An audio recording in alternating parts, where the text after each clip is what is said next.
Carl Jung wrote The Undiscovered Self in 1957, originally in German as Gegenwart and Zukunft, present and future, when he was 82, looking back at World War II, the rise of the Cold War, and what he saw as a new danger: mass society swallowing the individual.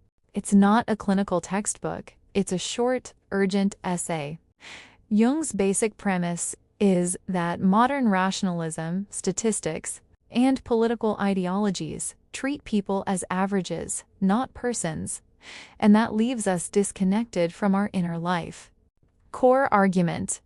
Jung argues that totalitarianism, whether from the far right or far left, doesn't start with dictators.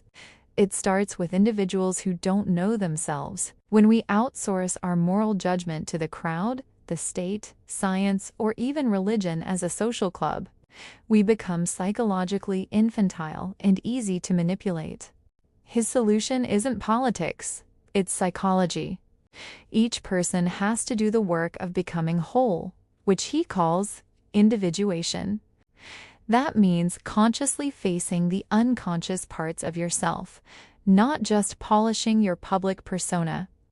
He believed this inner work is not selfish.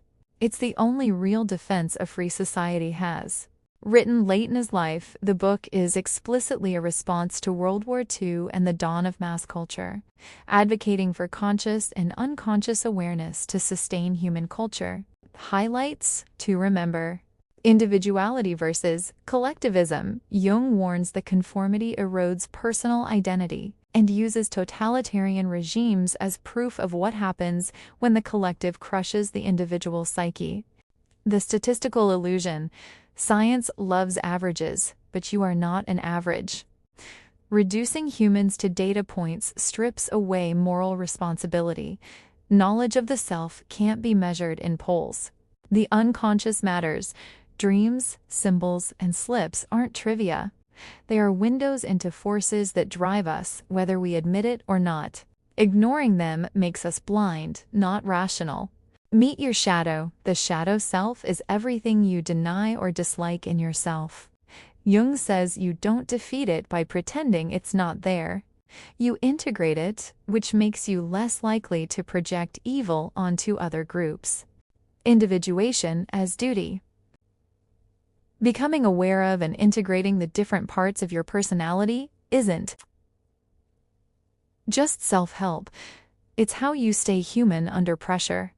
Religion, but inward. Jung wasn't preaching church attendance. He argued that the modern loss of meaningful ritual leaves a vacuum this ideology fills. He saw a personal, symbolic, spiritual life as essential for psychological health. Jung's tone is blunt. You can't fix the world by joining a bigger crowd. You fix it by knowing the part of yourself you haven't met yet, the undiscovered self, because a society of self-aware individuals is much harder to herd than a mass of strangers to themselves. How this relates to Etienne de la Boétie's book, Discourse on Voluntary Servitude. They're talking about the same problem from opposite ends of history. La Boétie from the outside, Jung from the inside. Think of it like this. La Boétie asks why we obey. Jung asks how we become the kind of people who obey. La Boétie, written Thou Iwu Art, published Iwu Tt. A French teenager, literally 22, writes Discourse on Voluntary Servitude and poses a simple question. Why do people submit to authority? His answer isn't because tyrants are strong. It's because we give them power. He argues liberty is natural to humans, but slavery is not natural law. It's enforced solely through habit. Tyranny survives not by force, but by custom, education, and the self-interest of people who profit from domination. Since servitude is voluntary rather than agreed to in a contract, he says we can also just stop, withdraw consent through civil disobedience. No revolution needed, just refusal. Jung, 1957. 400 years later, Jung is watching the aftermath of World War II and the Cold War. He agrees that modern society undermines individuality through rationalism and mass culture. But he wants to know the psychology underneath La Boétie's habit. His answer, we don't know ourselves. We live in what he calls the undiscovered self, the unconscious, the shadow, the parts we deny. When we don't integrate those parts through individuation, we outsource our moral compass to the crowd, the party, the algorithm, the leader. A mass society is just millions of people who haven't done that inner work. Where they meet, tyranny starts inside. Labodhi says we choose servitude. Jung explains why we choose it. It's easier to be a statistic than to face your shadow. Habit, for Labodhi, is Jung's unconscious on autopilot. Both distrust the mass. Labodhi millions cling to the tyrant by this cord to which they are tied. Jung, the mass man, loses individuality and becomes psychologically infantile. Different vocabularies, same diagnosis. The solution is individual, not collective. Labodhi, stop obeying. Jung, stop projecting. Neither tells you to join a bigger movement to fix the problem. Both say you have to reclaim personal responsibility first. Labodhi calls it withdrawing consent.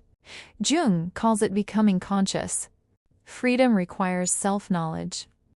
Labodhi assumes humans naturally love liberty but forget it. Jung says we forget because modern life trains us to ignore dreams, symbols, and inner conflict. Labodhi gives you the political permission to say no. Jung gives you the psychological tools to mean it.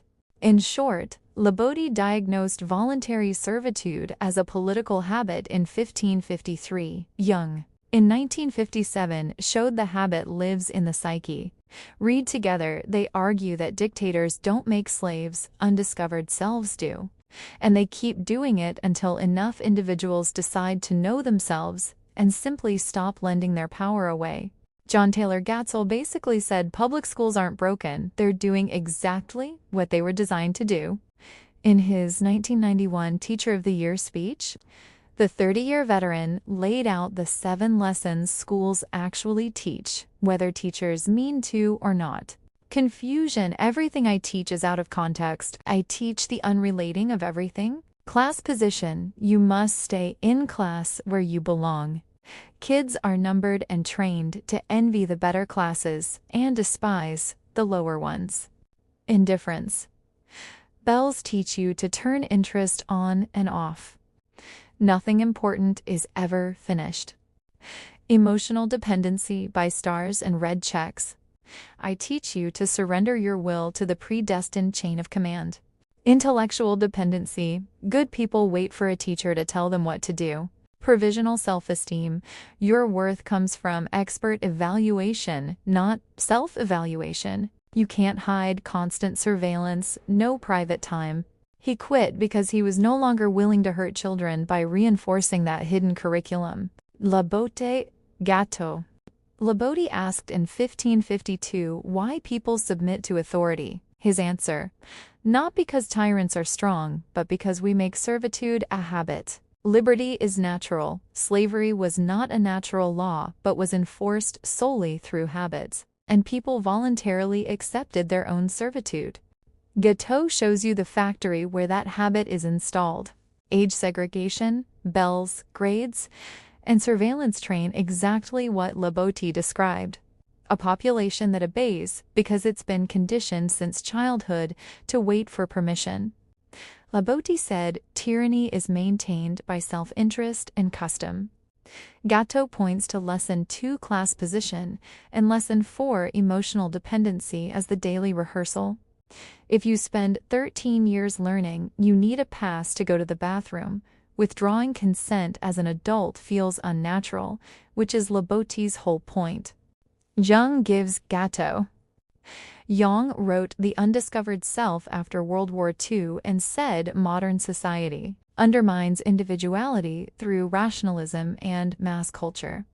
His cure was individuation integrating the unconscious so you don't become a mass man. Gatto's 7 lessons are the practical steps for preventing individuation. Confusion keeps you from making meaning. Jung said meaning comes from connecting conscious and unconscious material. Schools teach the unrelating of everything. Indifference and intellectual dependency outsource the inner authority Jung said you need. Good people wait for an expert directly blocks self-knowledge. Provisional self-esteem replaces Jung's self-evaluation with report cards. Jung argued you must confront your shadow. Gatto shows school punishes that by teaching children should not trust themselves or their parents, but need to rely on the evaluation of certified officials. In Jung's terms, compulsory schooling mass produces people with an undiscovered self, exactly the psychological profile most vulnerable to propaganda, cults, and political movements. He warned that when individuals don't know themselves, they project their shadow onto enemies. Gatto says school trains that projection by ranking kids and teaching them to police each other. Putting the three together. Labotti gives you the political theory. Servitude is voluntary. Jung gives you the psychology. We volunteer because we don't know ourselves. Zetto gives you the institution. Modern schooling, modeled on Prussian systems, systematically teaches the habits that make both possible: confusion, dependency, surveillance, and conditional worth. Read Essachame, they suggest public schooling, as Gatto described it, isn't neutral. It's a 12-year initiation into voluntary servitude by keeping the self undiscovered.